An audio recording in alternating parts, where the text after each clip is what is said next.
Assalamualaikum, selamat sejahtera. Hai kepada yang menonton. Nama saya Muhammad Aiman Fadullah bin Zulkifli. Nombor kad metrik saya adalah 202010931115. Pada hari ini, saya akan menceritakan sebuah cerita rakyat yang tidak asing lagi, iaitu batu belah, batu bertangkup. Jadi, teruskan menonton. Menurut hikayat orang tua-tua, pada zaman dahulu kala di sebuah negeri ada sebuah gua yang penuh keajaiban. Gua ini digelar sebagai gua batu belah, batu bertangkup. Gua ini digeruni segenap lapisan masyarakat pada ketika itu. Pintu gua ini boleh terbuka apabila diseru. Akan tetapi, sesiapa sahaja yang masuk ke dalam gua itu pasti tidak akan dapat keluar lagi. Hendak dijadikan cerita, di kampung berdekatan dengan gua itu tinggallah Mak Tanjong bersama dua orang anaknya, iaitu si Melor dengan si Pekan. Mak Tanjong asyik bersedih kerana baru kehilangan suami tersayang. Tekanan emosi menjadikan Mak Tanjong kurang seimbang. Tambahan pula, dia terpaksa menjaga anak-anaknya dalam keadaan yang miskin dan amat-amat daif.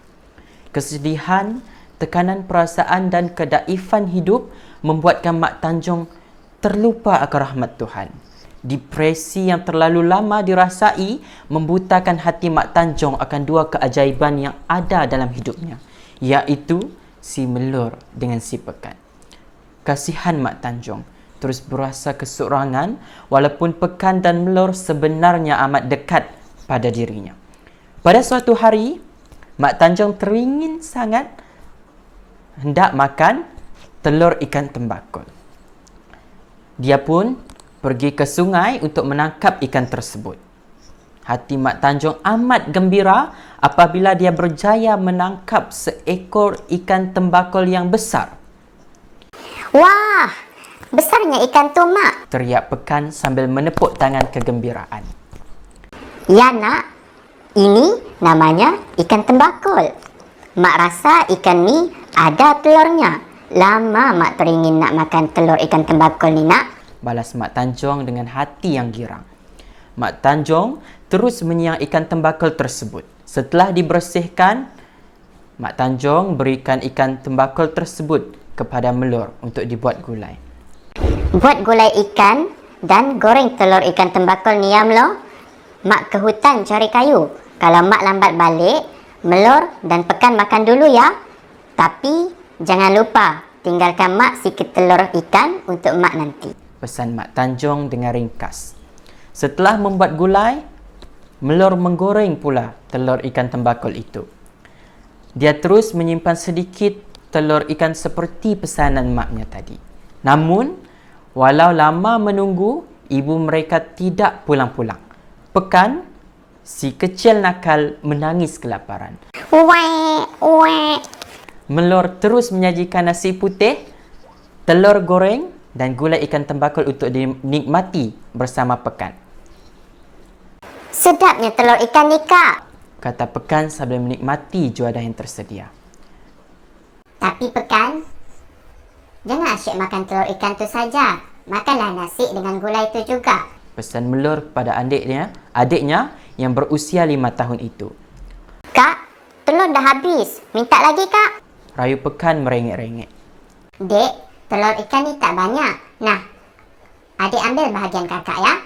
Melor yang berusia 13 tahun itu berkorban demi melayan kehendak adiknya yang terlalu dimanjakan. Pekan makan telur ikan kakaknya dengan lahap sekali. Mungkin kerana enak rasa telur ikan itu. Mungkin juga kerana minda kanak-kanaknya yang belum matang. Si Pekan mula merengek semula sambil menangis yang dibuat-buat. Kak, Pekan nak lagi. Pekan nak telur ikan tu, Kak. Pekan nak. Pekan merangrang sambil menarik-narik tangan si Melor. Mana ada lagi, Dek? Dah habis. Sudahlah. Pekan makan nasi dan gulai ikan ya. Lagipun telur ikan ni sikit. Bahagian yang sikit tu nanti bahagian Mak, Dek. Mak dah pesan supaya kakak simpankan sikit telur ikan tembakau ni untuk Mak. Melor menjelaskan dengan Pekan. Sayangnya, Pekan tetap mendesak dan terus menangis. Raungnya kuat kedengaran dan dia meronta-ronta di atas tikar mengkuam di lantai dapur mereka. Puas Melor memujuk Pekan, tetapi sekecil nakal itu terus berdegil. Secara tiba-tiba, Pekan melompat dan mencuri telur ikan yang disimpan oleh Melor untuk ibu mereka. Kan dah dapat? Adik dah dapat, Kak. Adik dapat telur ikan ni, Kak. Pekan begitu gembira. Pekan! Jerit Melor. Adik, jangan makan telur tu. Kakak simpankan untuk mak telur tu. Pekik Melor sambil cuba mengambil kembali telur goreng berkenaan. Malangnya, Pekan langsung tidak memperdulikan pekikan kakaknya tadi. Dengan lahap, Pekan menelan telur ikan itu sehingga habis. Tidak lama kemudian, Mak Tanjung pun pulang. Melor terus menyajikan makanan untuk ibunya. Mak Tanjung berkata, Mana dia telur ikan tembakau mak Melor? tanya Mak Tanjung dengan ringkas. Melor